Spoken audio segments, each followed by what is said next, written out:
Assalamualaikum warahmatullahi wabarakatuh. Okey, hari ini adalah hari Selasa dan subjek kita adalah subjek fiqh ataupun ibadah. Okey.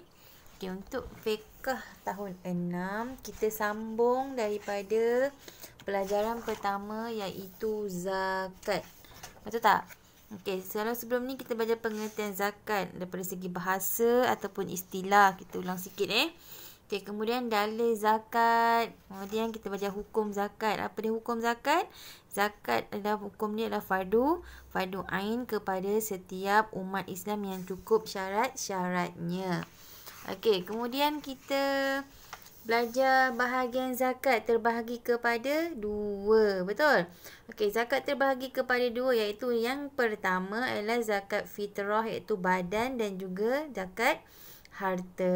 Betul Okey, kita ulang sikit Untuk zakat fitrah atau zakat badan, pengertian dia adalah kadar harta tertentu yang wajib dikeluarkan dengan syarat dan waktu yang tertentu ke atas setiap mukallaf. Itulah zakat fitrah yang kita bayar semasa bulan Ramadan tu. Okey, kemudian kita belajar hukum ataupun bahan dan bahan sukatan.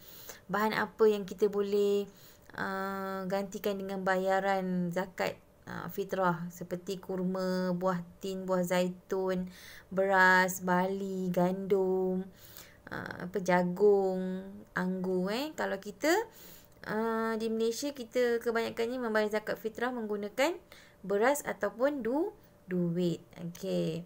Ada orang tanya Ustazah, boleh ke kita membayar zakat fitrah dengan duit?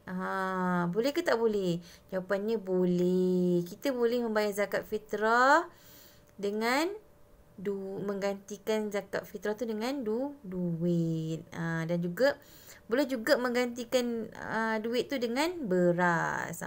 Dia ikut makanan asasi kita. Okey. Kemudian hukum zakat dan waktu mengeluarkan zakat fitrah, ada wajib, ada afdal, ada harus, ada makruh, ada haram kan. Okey, kemudian kita pergi untuk tajuk hari ini adalah muka surat 6 zakat harta. Okey, pengertian zakat harta. Zakat harta ni mengeluarkan harta tertentu kepada golongan yang berhak menerima dengan syarat-syarat yang tertentu. Okey, harta-harta yang wajib dikeluarkan zakat. Apa dia? Okey, antara harta-harta yang wajib kita keluar zakat ada 5 Yang pertama emas atau perak dan mata wang. Dan kedua perniagaan, zakat binatang ternakan, zakat buahan dan bijian, zakat harta galian, tanaman jahliyah atau riz'as. Okey. Untuk kelima-lima ni lah dia ada syarat-syarat wajib. Syarat di mana diwajibkan di mana kan diwajibkan untuk keluar zakat. Yang pertama, mestilah orang tu adalah Islam. Kemudian dia merdeka. Ketiga, dia cukup nasab atau sukatan emas dia tu, sukatan perniagaan dia tu, binatang dia tu, buahan dia tu memang dah wajib kena keluarkan zakat. Okey, cukup haul, tempoh ataupun kelima sempurna milik. Okey. Kita tengok sikit Okey, contoh kalau untuk zakat emas, perniagaan, zakat binatang ni kita tengok sikit dekat Google. Sekejap saya tunjuk. Okey, kita tengok zakat. Kita tengok kalkulator zakat emas. Sekarang ni pusat zakat dia dah disediakan. Okey, contoh haul nilai haul atau nilai uruf. Nilai uruf tahun 2021 tahun ni. Emas tu mestilah 800 gram. Bila orang yang ada dia pakai ke, dia simpan ke 800 gram ataupun lebih, maknanya dia kena bayar zakat. Okey, untuk 800 gram tu bersamaan dengan RM238.81. Okey, kita tengok kiraan dia. Okey, contoh lah kalau orang tu ada 800 gram emas. dia pakai. Dia ada contoh, ada pakai ke simpan. Okey, kalau pakai, nilai untuk 800 gram tu adalah RM191,048. So maknanya dicongak-congak jumlah zakat dia adalah RM4,776,20. Ini jumlah zakat yang dia kena bayar. Okey, ataupun boleh tambah. Tambah contoh dia ada 800 juga. Contoh dia ada, okey salah. 800 emas yang disimpan. So, jadi jumlah dia, nilai dia adalah RM191,048. Jadi jumlah zakat dia adalah RM4,776. Jadi ditambah semua-semua ni, dia ada ni bayar zakat. Ni jumlah dia semua ni. Emas dipakai, jumlah zakat dia berapa, jumlah disimpan. Ni lah. Semua-semua ni. Jadi cara dia. Sekarang dah boleh online je. Okey, itu untuk jumlah emas. Zakat emas. Okey, zakat pendapatan. Itu zakat gaji kita. Pendapatan Okey, ataupun zakat perniagaan kita. Jadi dah cara-cara nak bayar dia.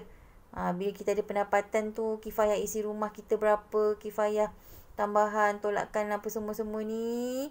Dan dia pun ada juga jumlah zakat setahun tu berapa. Jadi okey, ini adalah contoh-contoh zakat yang kita perlu bayar lah. Zakat pendapatan, perniagaan, wang simpanan, pelaburan, kredit BSP, emas.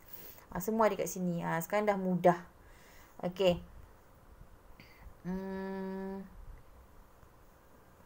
Itu saja. Okey, kemudian kita pergi kepada golongan yang berhak menerima zakat. Okey, ada berapa golongan? Okey, yang tadi tu harta yang wajib kena dikeluarkan zakat. Orang tu terlebih emas. Dia terlebih perniagaan, terlebih binatang ternakan dia tu melebihi haul. Lepas tu melebihi buahan dia tu semua tu lah kan. Melebihi. Okay, sekarang ni orang yang berhak menerima. Ada berapa? Kita panggil asnaf lah. Asnaf zakat. Ada berapa? Ada 8. Ada 8 asnaf. Iaitu pertama kita tengok. Pertama ialah fakir. Fakir. Siapa itu fakir? Mereka yang tidak berharta. Tiada mata pencarian atau mempunyai hasil pendapatan yang tidak sampai separuh keperluan asas. Maksudnya makan pagi, kais pagi, makan pagi. Kerja pagi itulah duit untuk makan pagi. Kerja petang tu lah duit untuk makan petang. Gaji dia tu itu cukup-cukup makan je. Okay, miskin. Mereka yang mempunyai harta tapi sekadar dapat menampung separuh atau lebih keperluan semasa bagi diri dan tanggungannya. Okay, itu amil. Siapa dia amil? Pemungut zakat yang ditauliahkan oleh pemerintah. Biasanya amil-amil ni yang ditauliahkan oleh jabatan-jabatan agama. Yang mana orang datang kat dia tu kan, amil kan pemungut zakat tu kan. Yang kita kena pergi kat amil tu, kita kena salam dia ataupun kita kena bayar kat dia zakat. Dia ni diamanahkan oleh jabatan-jabatan agama untuk memungut zakat. Okay, mu'allaf. Siapa dia mu'allaf? Mu'allaf ni adalah mereka yang baru sahaja memeluk Islam. Okey, kemudian kita pergi ke muka surat 8, hamba. Mereka yang diberi peluang oleh tuannya menebus diri tetapi tiada berkemampuan. Ni hamba. Okey, kemudian keenam, mereka yang berhutang. Orang yang terlalu banyak hutang lah ni. Penanggung hutang yang menepati syarak seperti berhutang untuk kepentingan umum tetapi tidak mampu melunaskannya. Fisabilillah. Mereka yang berjuang atau berjihad demi kepentingan menegakkan Islam. Ibnu Sabil, mereka yang kehabisan belanja untuk meneruskan perjalanan yang bertujuan baik. Ini adalah 88 asnaf yang boleh ataupun berhak menerima zakat. Okey. Kemudian kita pergi kepada hikmah atau hikmah atau kebaikan zakat ni. Pertama, menyucikan harta benda. Kemudian mensyukuri nikmat Allah. Kemudian menjauhi sifat hasad, dengki, menjauhi sifat bakhil. Kalau ustazah cakap dalam harta kita tu ada hak orang lain. Macam tu. Okay, itu saja untuk hari ini. Untuk tugasan saya akan bagi kat dalam WhatsApp group. Kan? Terima kasih. Assalamualaikum.